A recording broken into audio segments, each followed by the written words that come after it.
النبي صلى الله عليه وسلم إن أعوذ بك بركة ليس له مقولة سبحان ربك رب العزة عما يصفون وسلام على المرسلين والحمد لله رب العالمين.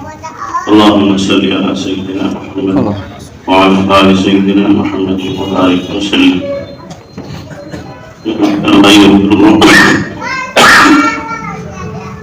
نکاح تکمیل ایمان کا ذریعہ.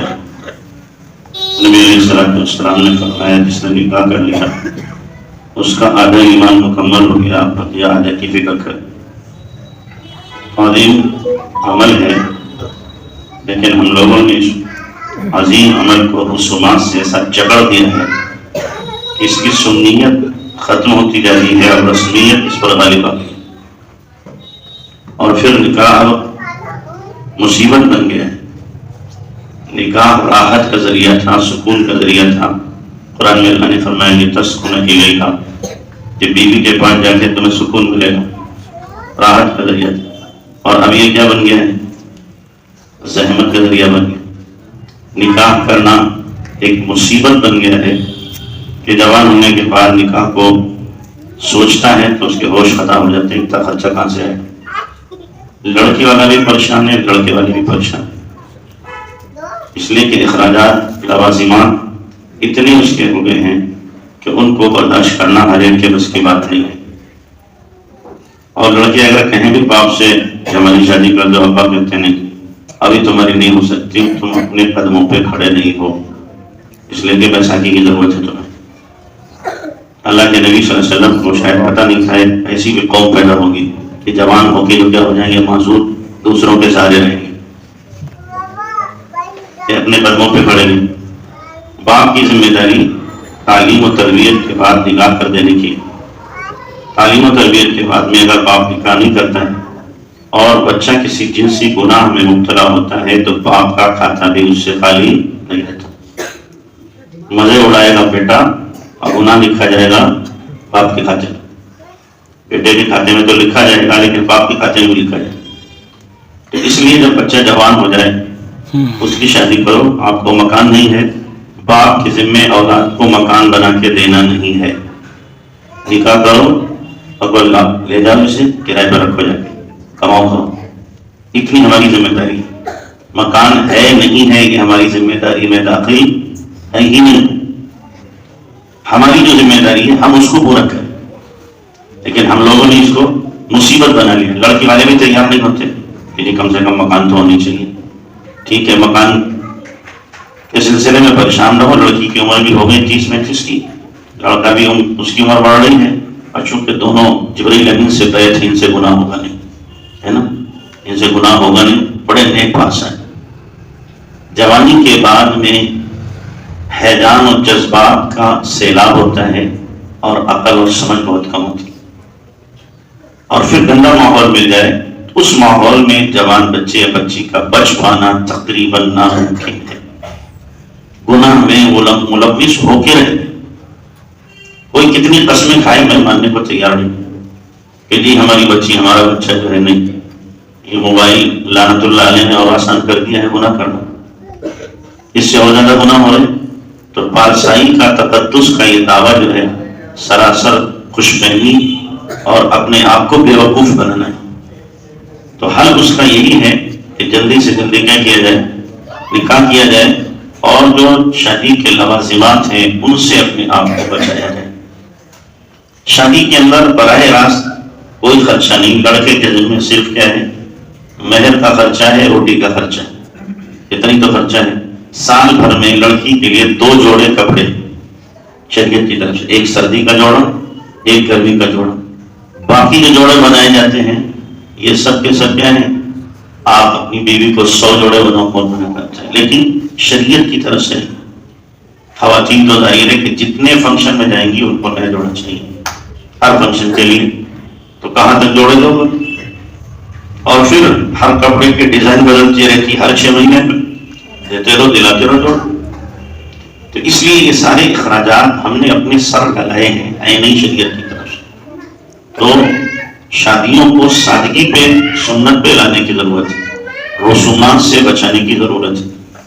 اب شادیاں اتنی مہنگی ہو گئی کہ آدمی تصور کرے تو رونگٹے اس کے کھڑا جاتا ہے۔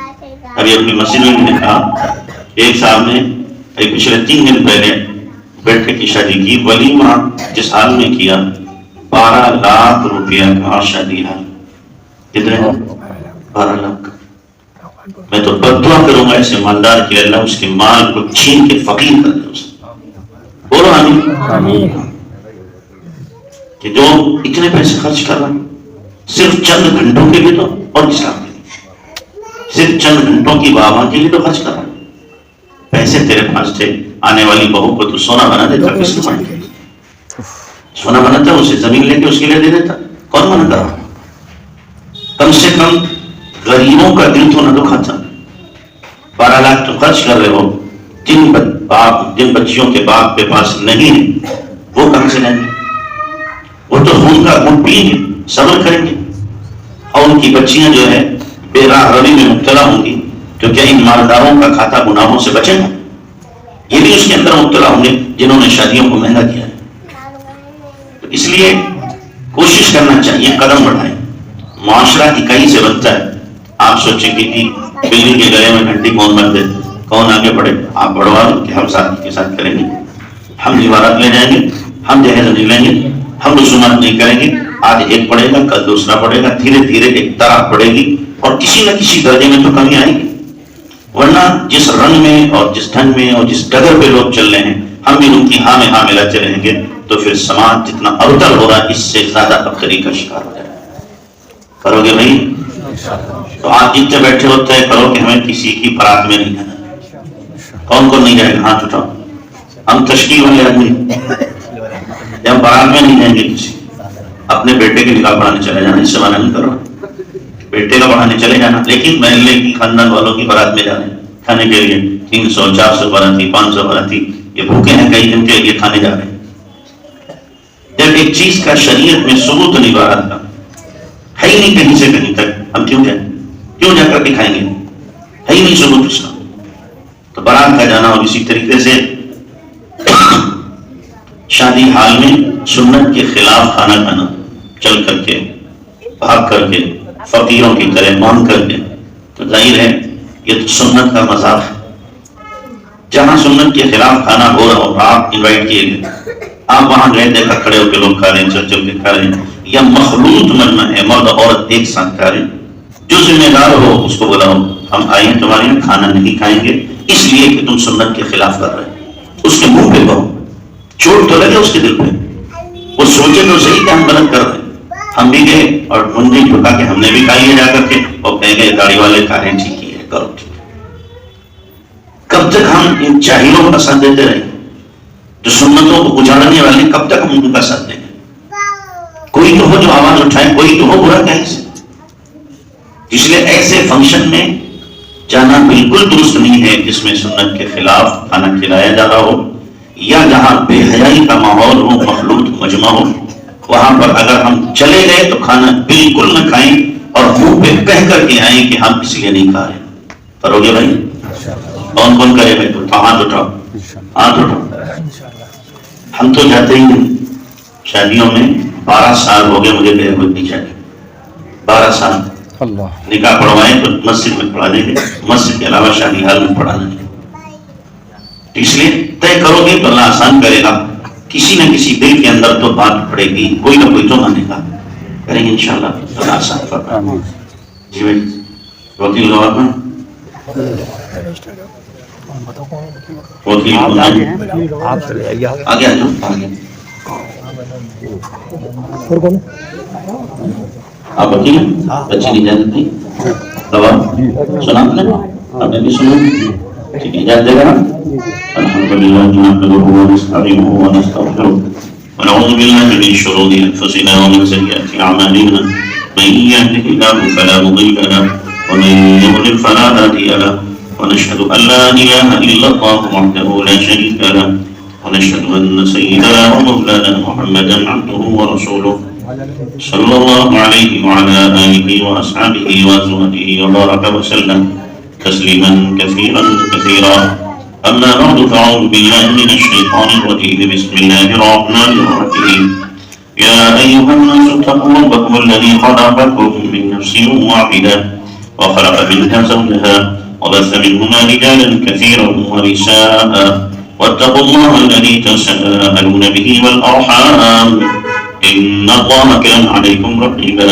وقال تعالى يا أيها الذين آمنوا اتقوا الله حق تقاته ولا تموتن إلا وأنتم مسلمون.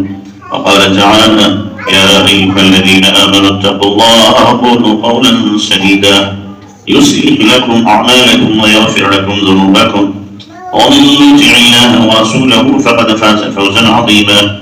وقال النبي صلى الله عليه وسلم تزوجوا الودود الودود فإني أباهي بكم مكاثر الأمم. وقال النبي صلى الله عليه وسلم تنكح المرأة لرمي مالها ولجمالها ولحسبها ولدينها فاظفر بذات الدين تربت يداك. وقال النبي صلى الله عليه وسلم إن أعظم النكاح بركة أيسره مهولا. وقال النبي صلى الله عليه وسلم النكاح من سنتي.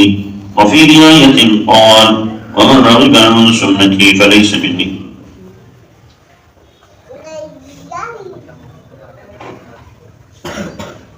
سونے کی گٹھلی اور کیا لکھا ہے بندے 43,000. سمر جہاں کا نکاح جو بیٹی ہے محمد انوار صاحب کی آپ کے ساتھ کا لباس سونے کی انگوٹھی اور بندے جس کی کل قیمت 43,000 روپے جس میں سے 7,000 روپے نقد دیے جاتے ہیں وکیل و گواہان کی موجودگی میں اور تمام لوگوں کی موجودگی میں آپ کا نکاح کیا جاتا ہے. آپ کو منظور؟ جی قبول کیا.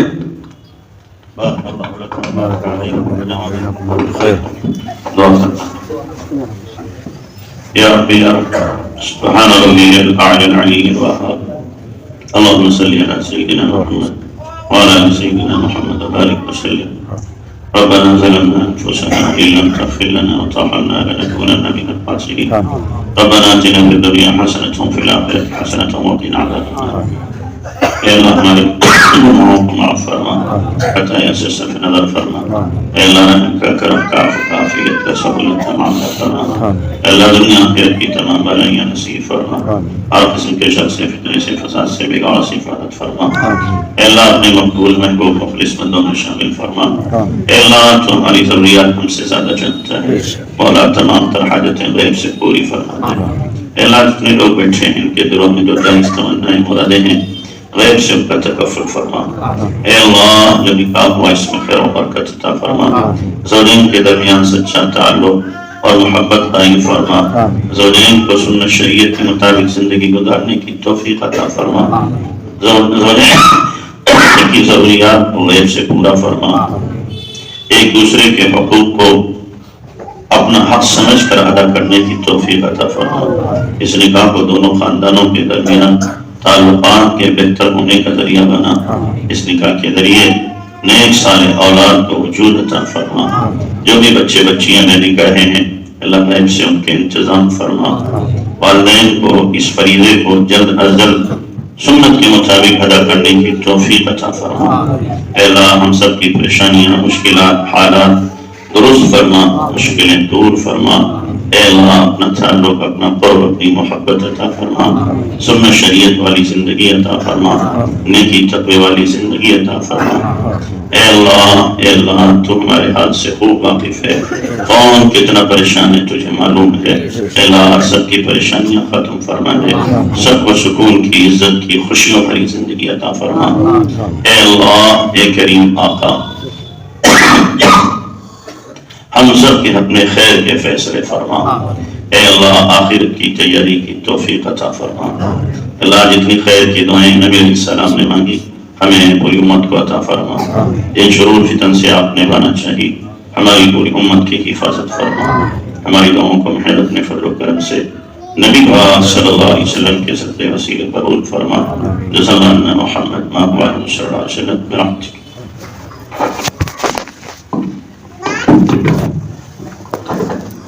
ماشاءاللہ اللہ مبارک.